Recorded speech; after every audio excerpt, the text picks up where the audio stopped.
Welcome back to the Butterfly Season podcast, you guys. I am so excited to share this episode with you. This past weekend, maybe 2 weekends ago, I was invited by my friend Kelly to go to her cabin and mastermind if we wanted, relax for sure, unplug, and do that with a group of friends. And so Kelly Kussman, founder of Kayla Gray, she invited Sam Harper, founder of The Portal and The Sound Chamber, and then Lindsey Schwartz, founder of Powerhouse Women, all to her cabin. And can I just say, everything in me wanted to say no to this. I am in a season right now where I'm juggling a lot of things, all in a good way, but it's I have my jewelry line, I have this podcast, I have my consulting business, and I'm juggling 3 businesses right now. And so my time has felt scarce, precious, all of the things. And so I wanted to say no for no other reason than I felt like I didn't have the time. And I'm so glad that I said yes. And here's why. What we uncovered together, what we worked on together, how we loved on each other, how we relaxed was so fulfilling. I literally feel like, and I'm not exaggerating, that I came back a completely different person, literally completely different. And it was because I said yes. And so there's been 2 places in my life where I always want to say no, but I know that by saying yes to this thing, it will pay me dividends on the back end. And the other area is dance class. I've been taking this twerk fitness dance class for the past few months, I think since January. And it's on Mondays and it's at 5:00. And every time I get around to 4:00, I'm knee deep in work and not wanting to finish up to go to dance class. Mondays are my days that I don't take meetings. I just kind of do whatever feels good in business, but usually I'm in a groove and trying to get ahead for the week to optimize all of the things. And so almost every Monday at 4:00, I'm thinking of excuses as to why I can't go. And I usually talk myself into going, and I go and I have a blast and I feel so good and just happy that I did it. 1, because it's allowing me to be creative. 2, because a group of friends do it with me. And 3, because there's something about that exercise, moving your body, that just you guys, it really feeds my soul. Okay. We know the scientific benefits of all of that, but really it's just been a soul feeding thing for me. And so I felt this way about going to the cabin. I had so much work and I was just it's not going to be fun. I'm going to be the only one on my laptop, all of the things. Even I felt like I didn't have the capacity to pack. I'm no joke, felt like I just don't have the time to do that because I'm spending time on so many other things. And so anyways, I ended up going, I ended up figuring it out, and I'm so glad that I did. And so all of that to say, while we were there, we recorded a podcast together and we were asking ourselves some of the questions that were coming up throughout that trip. And I wanted to bring you guys in on what would have been a more private conversation and something that we don't typically talk about in public on a podcast or on stage or anywhere else. And so it's a really eye-opening conversation, really heart-centered conversation. And it just underscores the importance of having great friendships and taking the time out to do the thing that you know is soul-filling, even if you feel like you won't have time for it. So without further ado, you guys, here's a sneak peek into our girls' trip.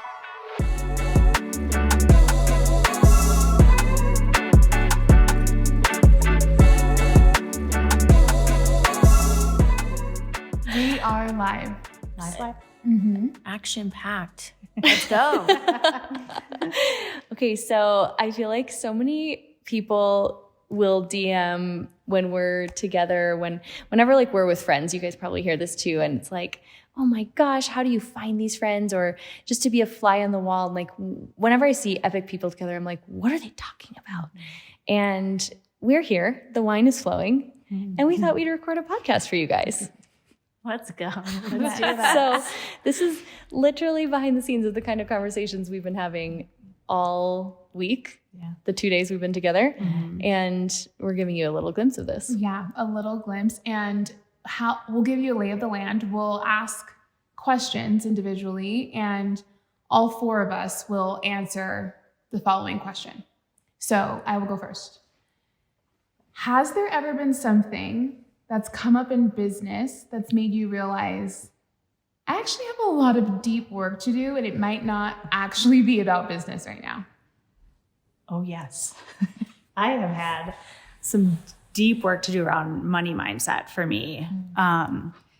Because I shifted from a corporate career. I was in a corporate career for 20 years, and then shifting to entrepreneurship, it was almost like the safety net of the salary was just kind of like yanked out from underneath me. And I had such a scarcity mindset around money because the steady paychecks weren't flowing into my bank account anymore. And so I did a ton of like deep inner work to understand like where that came from. And then it was so funny, like I was just telling you ladies the other day about like I had this total awakening moment of the salary that I was making in my corporate job is really just scratching the surface on what's possible out there in this world of things and money that I can generate for myself and my family. And so I did a ton of deep work on why did I have these limitations around money? Why didn't I realize that it was possible for myself to create more wealth than, what I was able to do in my 9-to-5 job? So that was one thing that came up for me for sure. Kelly, I want to know, what was the deep work, right? Was it therapy? What did you uncover? What was the thing that you had to notice about yourself, unlearn, and then relearn to be this like new version that you are now? I think for me, I actually went to therapy about it. And I realized, I had no idea at the time, but I realized I had like scarcity mindset around money because when I was in like early college days, I overextended myself on credit card debt and literally had to move it's so embarrassing, you guys. I had to move back home with my parents because I couldn't afford to pay my rent, and I had to pay down the debt. And I think ever since that moment in time, debt is such a scary thing to me. And I didn't realize that actually debt doesn't need to be a bad thing if it's used in a way that's an investment, or to build a business, or investing in yourself for personal growth, or going into a collaboration or partnership with other people. That investment can actually quadruple, tenfold, 20-fold what the initial scary investment was. And so I did a ton of therapy around where do these limitations come from, and how the heck can I get over them? So that I think once you have an abundant mindset, I swear money just it just appears. It's the most crazy. It was a crazy evolution for me. That was a huge impact that I actually really didn't know that I had until I started bumping up against it. Wow. And Sam, what about you? My realization came in a really almost traumatic kind of way, as a lot of lessons do, right? And it was last summer when I was up against me and my health and my business. And I had a health scare that sent me to the hospital with a heart condition. And it was in that moment after the fact that I had to prioritize, because I was overextending on my service. I love what I do so much. And so boundaries at that moment didn't really exist. And in the way that I was serving, I just wanted to serve as many people as possible. That's part of my mission. And so I thought, I'm on mission. I'm serving as many people as possible. But really what that was doing was digging my own grave. And it was after I left the hospital and I had to basically shut down my business for a period of time and reignite what I wanted that to look like. And I was asking Source, God, my guides, every divine being possible surrounding me for support and how to go deeper. Because I knew that I couldn't go broad anymore. It wasn't about numbers, it was about depth. And so I was asking, how can I still be on mission, do what I'm here and called to do, but I need to go deeper to be able to bring people deeper. And so I spent about 2 months not working and saying no a lot of times, an uncomfortable amount of times, breakout in hives kind of uncomfortable moment. And I went really deep within myself. And it was there that I developed my new program, which is my spiritual mentorship. And I just got a really intimate understanding and knowing that I wasn't meant to be serving in the capacity that I was serving. In fact, it was supposed to be a much richer, expansive experience, not only for me, because that is my calling, but for everybody who I'm serving. So it was the depth in that. And now I have a program that I absolutely love and adore. And Kelly and I were having this conversation earlier that it fills me up just as much as I think that it fills up those people who are invested in the program. And I'm not having to burn myself. And I get to show up so fully in those moments. And in the way that I was able to do that was I was in deep meditation. And I'm not talking about like 20 minutes. I'm talking about like the entire day. And I was in a lot of solitude. And in my thoughts, in my spirit, I would go on silent. Like I'd have silent days where I wouldn't speak or I wouldn't reach out, or I wouldn't be activated by anything else but me and source. And that's where I got all my answers. So it was in the quiet and the stillness that my whole entire business completely shifted.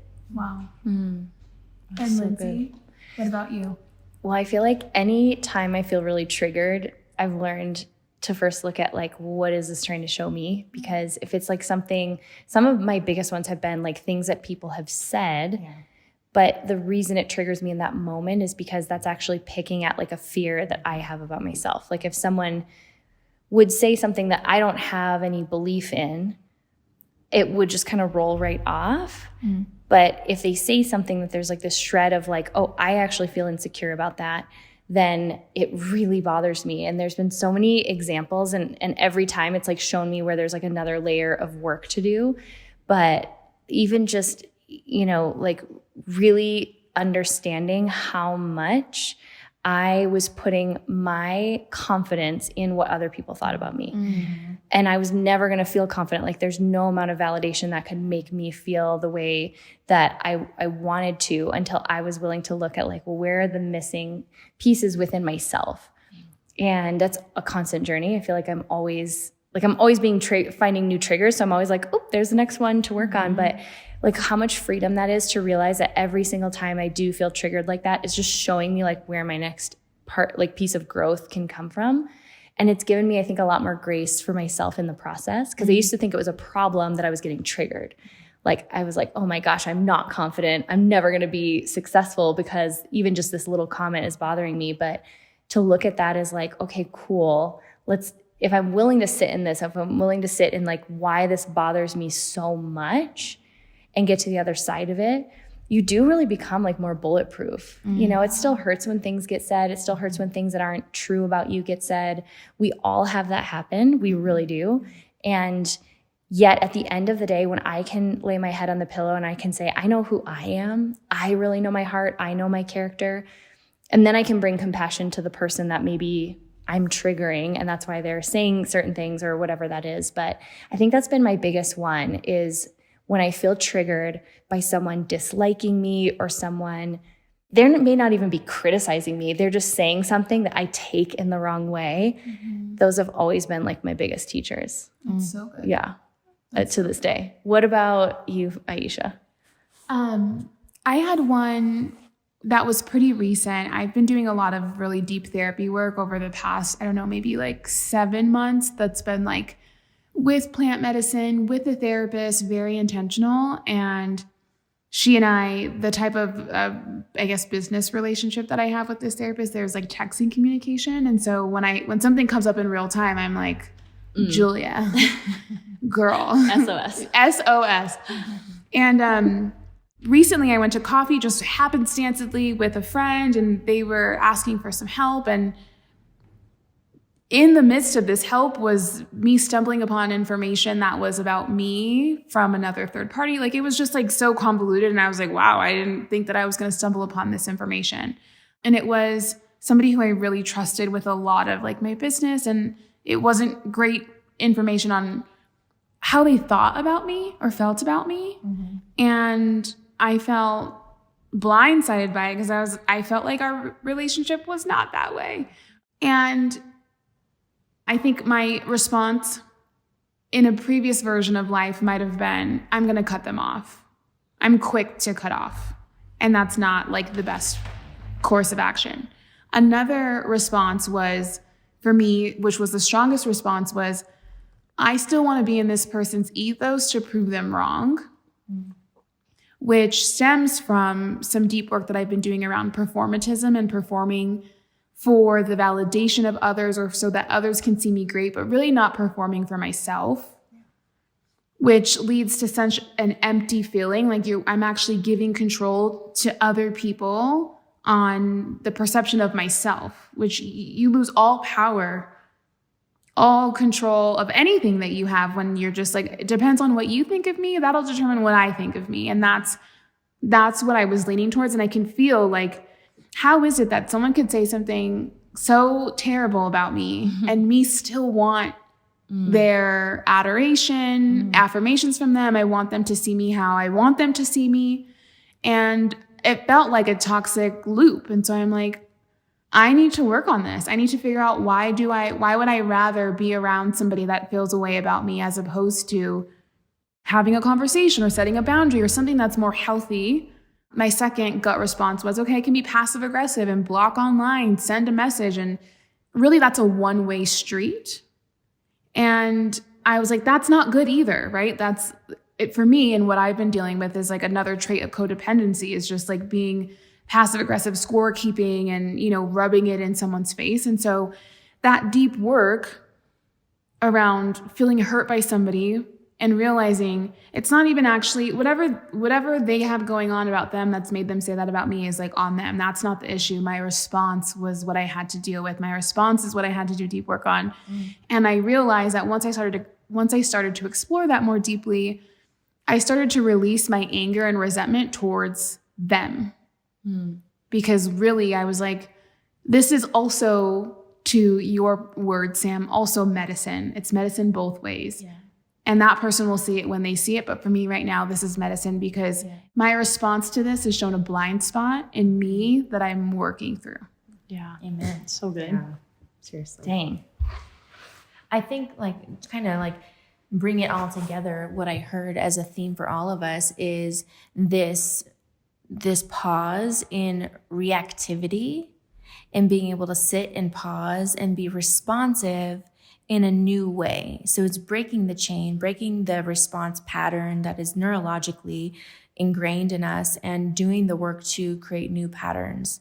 So amen. Yeah. For doing the work. Yeah. Yes. And being self-aware to know that you need to do the work, I think is, for me, it's been an evolution. Yeah. And then on the equal opposite, it's, if we didn't do this work, it ends up sabotaging business, relationships, all of us. So much. The equal opposite of everything that we've said would have been detrimental to business, money, friendships, finance. You know what I mean? All of it. Yeah. Yeah. And kind of, piggybacking off of that question a little bit is I know we all have conversations all the time about, between the four of us about how events happen in our lives and in our businesses for a reason, or people come into our lives for a reason or just for a season and then move on. And, their purpose is served at that point in time. But I'm just curious, if you had one redo in business, if you had the choice to go back and just redo one thing, whatever it may be, what would it be for you? Sam, what would it be for you?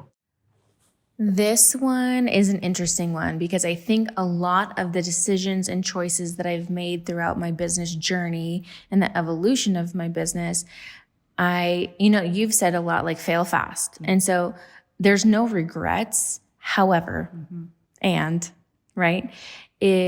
wish, my redo would be that I used my voice stronger in the beginning and that I was stronger in my stance and stronger in my boundaries and spoke that more clearly. Maybe I would have made different choices, who knows? But I think I would have had more reps in on practicing using my voice. So whether I would have used it in the right capacity or not, or if I failed and I was like, oh shoot, I need to bite my tongue, or an old version of me had a sharp tongue. And so maybe that was protection. I don't know. But I have been doing a lot of healing in my throat chakra and using my voice and expressing myself and being grounded in exactly the way that I project my vibrational signature through what I'm speaking about. I would redo not using my voice earlier. Oh, I love that. That's good. Yeah, That's a good one. Really good. What about you, Liz? Okay. I feel like the biggest thing, this might be a theme for all of us, is to say, like, I truly don't have regrets. Right. Like, I actually don't know that I would change anything because I can't imagine the journey unfolding any differently. And learning and developing the tools to understand my own gifts faster, because I wasted a lot of time comparing my gifts and how I'm wired to other people, especially when I was in like the network marketing space. And I was around a lot of high achievers, and I knew I am a high achiever, but I knew I was motivated differently. And even like learning the Enneagram and learning more of my type along those lines and my human design, I think I feel the best I've ever felt in business because I'm really confident in my gifts.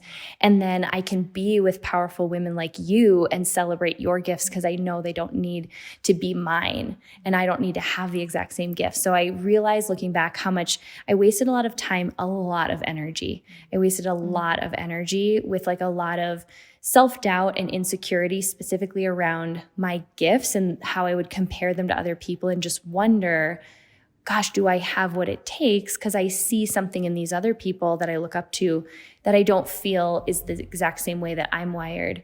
And I just want to hug that version of me, right? Yeah. Like I just want to hug her and I wish I could have sped up that process for her, but also I think that's what makes me like in the best position to make the impact I get to make in Powerhouse, because I understand anyone who's in that space and I understand what that feels like and I can have such compassion. So I don't really want to redo it, but maybe like speed that up like a little bit, like not spend as long in that pattern. Yeah, I love that. What about you, Aisha? For me, I have a short answer and then one that's a little bit more of a sentimental value, but I'm on the same page as you guys in that, like, I'm really happy where things are at. I'm so happy with like where Whxte is at, where butterfly season is at, and I don't feel like I would have gotten to this place without all of the like hard stuff. However, I do think there could have been things that could have collapsed the time of hard stuff. Yeah. And so the first thing that I would do is, despite like relationships, even in any business, like the best thing that you can do for somebody is have a contract in place or a partnership agreement in place. And I wish I would have had that because I could have collapsed time. The second thing on a more personal level is when I was shutting down my agency, prior to that, an employee who was like so near and dear to my heart had quit. And it was around the time when tech was booming and tech was poaching everybody because nobody was working. And like the benefits that tech was giving was like stock options. I'll pay you $20,000 more than what the average salary is, and benefits and dental and vision and my firstborn child. Like there was really no competing for small businesses like mine. And she made the best decision for her. I could never have given her what they gave her. But I took it personal that she left because I felt like I didn't have anyone else. And that's a me thing, not a her thing. And I didn't have the emotional regulation at that point to like regulate emotionally before somebody was like, hey, I quit. I felt so blindsided by it, but that's business. Right. And I wish I would have reacted better. So yeah, I would redo that. That's a good redo. Kelly, what about you? I think for me, when I started my business, and Linz knows this because we talked about it when I first started my business, is I was reluctant to share my story, my personal story that was the catalyst to starting my business. And I was reluctant for a while. It took me a long time to like share the story. And I realized that once I did share the story, not only did people get a deeper connection to my business, it was actually the amount of women that it impacted. Because my backstory is, I had a ruptured ectopic pregnancy and almost lost my life. And it was in that moment that I realized life is really short and I need to go after the big, beautiful things that I've always dreamed of doing. And so I started working on my company. And the more that I shared the story, the struggle with the infertility and, the scariness around ectopic pregnancies, the more other women came forward to tell me how lonely they felt, or they were struggling with something similar, or it feels like such a shameful, taboo topic to talk about. But so many women nowadays are having infertility struggles. And I think I could have made a much bigger impact had I shared my story a little bit earlier. And I think when you think about like the things that I get so excited to learn about other founders, it is the backstory and like the why behind the business. And I think I don't know if I was just nervous to like put it out there. Like, who cares about your backstory? Like, oh, it's a sad story. I don't know. I was just like uncomfortable with it, I guess. Maybe it was coming from a corporate rigid environment, like to talk about something so emotional tied to business was just not something I was used to doing. But man, once I did start to share like the connection and all of the beautiful moments of intention with all of these women and men that have gone through infertility struggles was just so beautiful. So I think I could have made maybe a broader impact sooner than I did. So that'd be my redo. Hindsight is 2020, right? Always, yeah. For all of us. And sharing your story is so important. And being able to connect deeply, which leads me into my question for all of us. And I know that a lot of people have this same question. I thought about this before I had this. And the question is, what has prepared you to receive friendship at the level that we have together? And not just the four of us here, but the really beautiful, intimate friendships that we all hold. Lindsey, you say all the time, we can't do business or life alone, but it's probably taken a lot of things to prepare. So how did you prepare to be able to receive beautiful friendships in this capacity? When we were talking about these questions, I actually was thinking of a whole different answer, but like hearing you say that again and specifically say the word receive, I think that's one of the biggest things is like learning to be a good receiver. And that can be tough, right? We're all givers. We all give and give and give in our business, but on top of all the personal work, all the mindset work, and another big root was worthiness. I think worthiness and being worthy to receive, like that specific energy is something I'm even working on now to be able to receive at the next level. And how that showed up, like when I felt unworthy to receive, is I wouldn't put myself in certain situations. I would have a lot of self-doubt even if someone would be giving me all the signals that like they wanted to be friends, it would like intimidate me. And I would have a lot of like internal turmoil about not just quite literally not feeling worthy to receive that kind of support or receive that kind of friendship. And going back to what I was saying earlier about like triggers, noticing that and loving myself in that moment, and also like realizing where I was literally not receiving at all. It was like I could only give. And even if someone would give me a compliment, if someone would give me anything, I had so much discomfort receiving it. Until I started to tie those two together, I didn't realize like how much the energy was the same. So even as simple, like to give everyone something really practical, like when someone would give a compliment, just saying thank you, not deflecting it, not turning it right back to the other person, starting to practice what it meant to me to be able to receive has been one of the biggest ones. And I still have like so much work to do there, which is exciting because I can't even imagine like how much deeper it'll go the better I get at being able to actually receive. Yes, that's beautiful. Aisha, how about you? That was so good, Lindsey. I see a lot of myself in that. For me, mine is worthiness, but in a much different way. And so really early on in my career, I had an agency. It was full service, like done for you. And I felt like, this is prior to knowing my human design or anything like that, but at that point, all I knew really about myself was that I was an Enneagram 3, achiever, accolade driven, and all of the things. And to that point in my life, I felt like, yeah, 100% that's true, to my detriment. But in my agency, I had so much worthiness issues around, if I'm not the doer, then I don't have value. And if I don't have value, then people won't want to be around me or they won't need me. And when we talk about this level of worthiness, and back to what I was talking about earlier, is I put my worth in what other people perceive my worth is. And I felt like if I'm not in the weeds, then I'm not worthy. And so I would overextend myself to try to put myself in the weeds, which would be taking up so much of my time, so much of my energy. I have zero boundaries. And then I'm wondering why now I'm bitter at everybody because no one's respecting my boundaries, but I've never enforced them. Relatable. Yeah. I've never enforced them. And now I'm scorekeeping because I feel like I'm doing so much work more than everyone else, but really I'm hijacking situations and inserting myself. And the reason why I bring up that worthiness is because I was so energetically blocked on trying to be worth something in someone else's eyes that I could not even receive. People just love me for my vision, not me being in the weeds doing anything. And so now understanding that I'm a projector and that my gift is vision. And to your point before, Lindsey, understanding what my gift is and not being intimidated by the graphic designer who's actually executing on the mood board that I sent them, feeling like I have zero worth. When I realized that, it removed that energetic block to be able to not only receive, but celebrate other people and their gifts.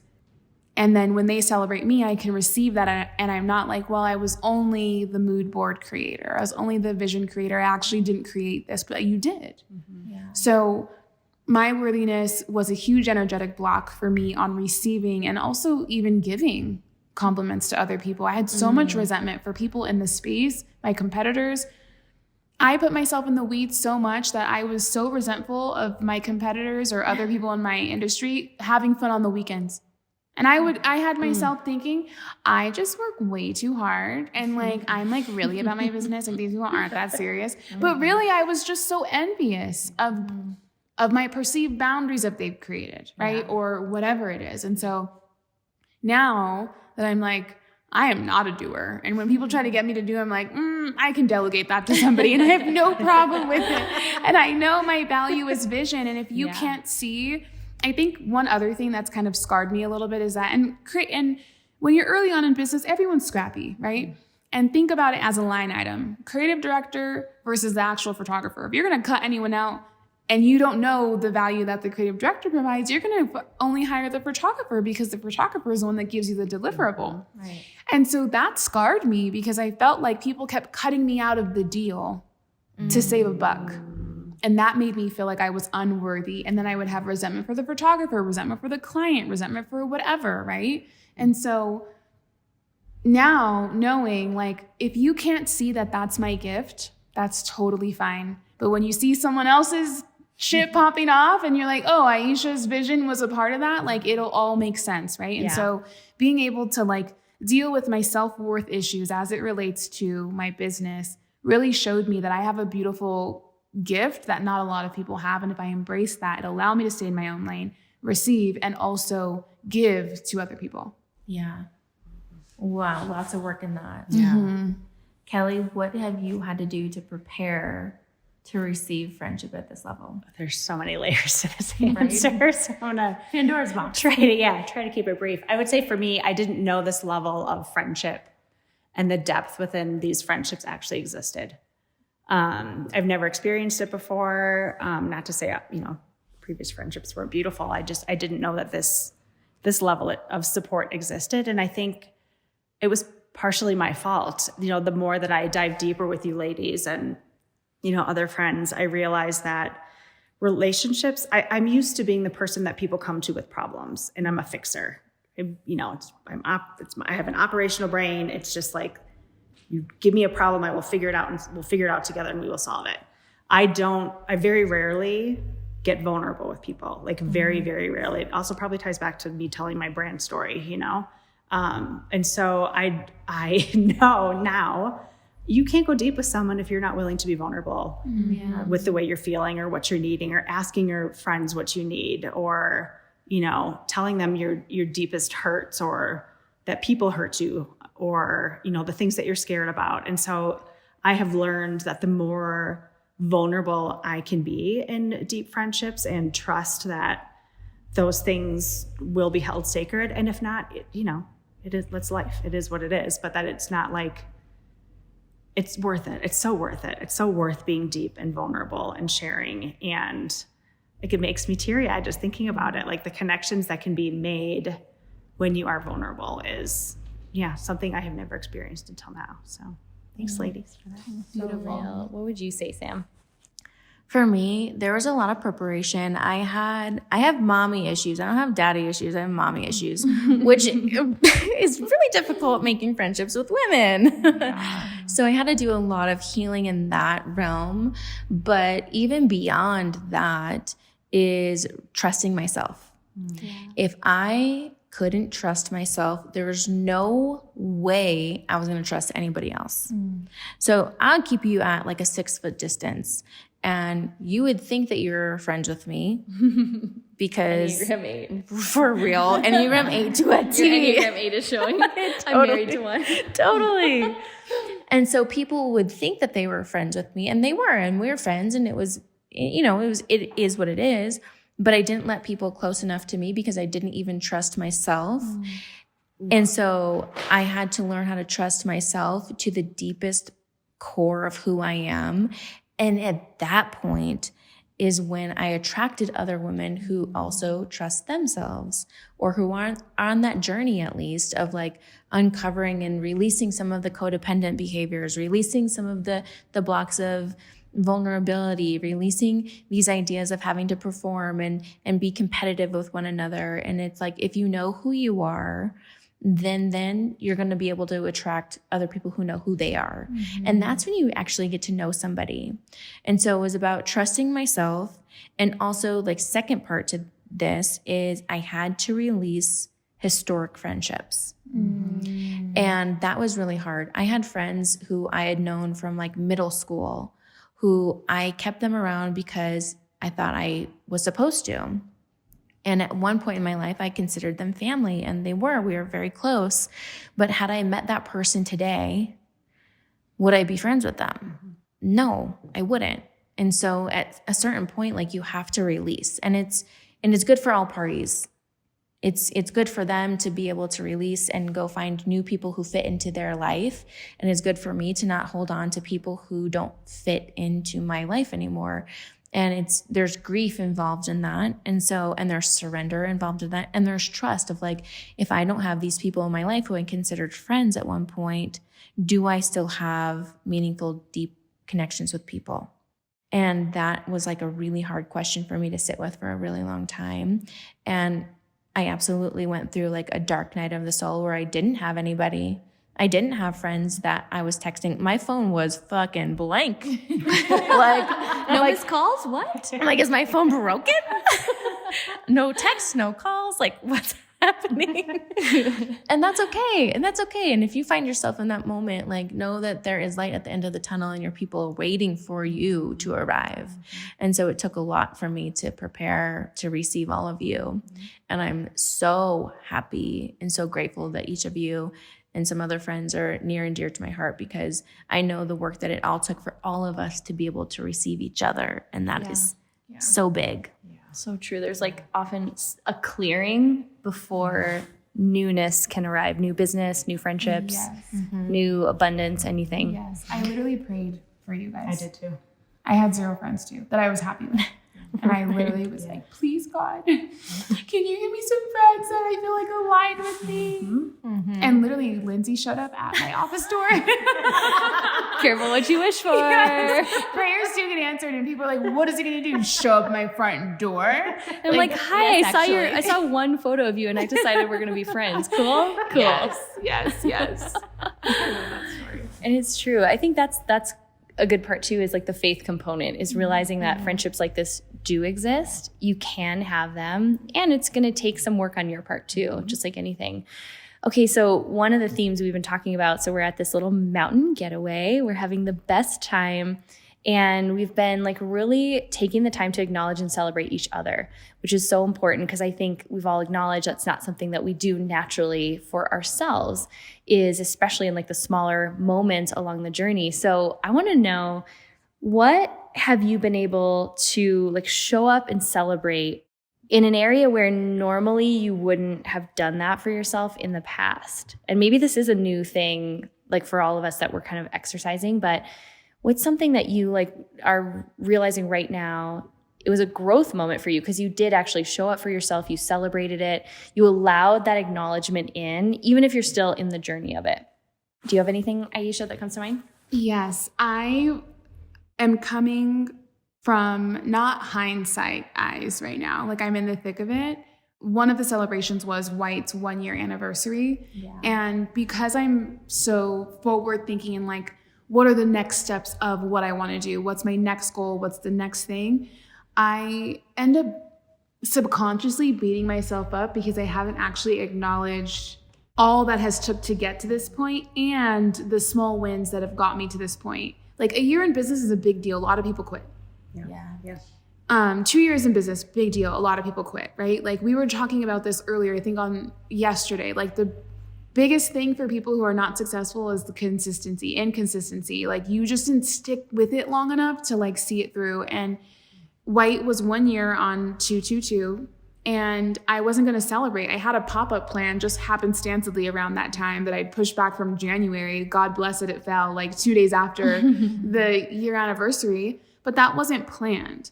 And I was feeling like resentful. I was feeling like I didn't belong. I was feeling like, you know, kind of what I was talking about before, like energetic blocking to not even be able to see me or hold space for friendships like this. Other people who shine so bright, who are so loud, having so much great success. I felt like it was winning season for everyone but me. And my 1-800-911 therapist, I'm like, Julia, look. Love Julia. 1-800-911. That's 1-800-911. Call her, 1-800-911. And I'm like, Julia, I'm feeling like a resentful bitch, and this is not me. Like, I feel like I can't even be happy for people right now because I'm like feeling so small. And so she was like, you need to celebrate. What is something that you can celebrate? And I'm like, I don't have anything. And she's like looking at me like, yes, you do. Like, what is something that you can celebrate? And what she helped me realize was like, this is like my second go round at business, right? That's something to celebrate because sometimes when you shut something down, you might just go back to what's the safest thing, corporate, maybe grad school again. I don't know, like something that's perceivably safe and like the common space of, you know, life. But I also was like, well, Whxte's 1 year. She's like, that's a big deal. Yeah. That's a really big deal. Celebrate that. What can you do to celebrate it? And I'm like, I don't know, post about it. She's like, no, more. And I'm like, yes. I don't know, I could. And I saw that like Hailey Bieber had a cake at one of her like parties. And I was like, I can do like a branded cake, I guess.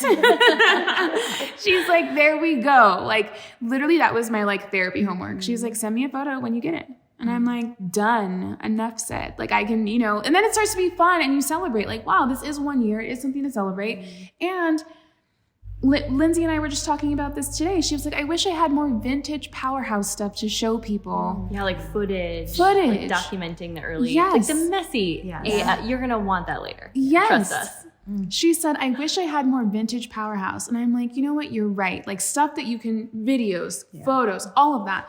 And I'm like, you know, I would have, in hindsight now, I would have been sad if I didn't celebrate Whxte's 1 year. But all in all, I'm a work in progress. I have been prompted to celebrate and I've been taking action on celebrating. But the lesson, the rep in the lesson in the rep is that it showed me I've done a lot of hard things throughout the year and I figured things out that I told Lindsey one day I want to have a piercing pop-up at Powerhouse. I had no idea how I was going to do it.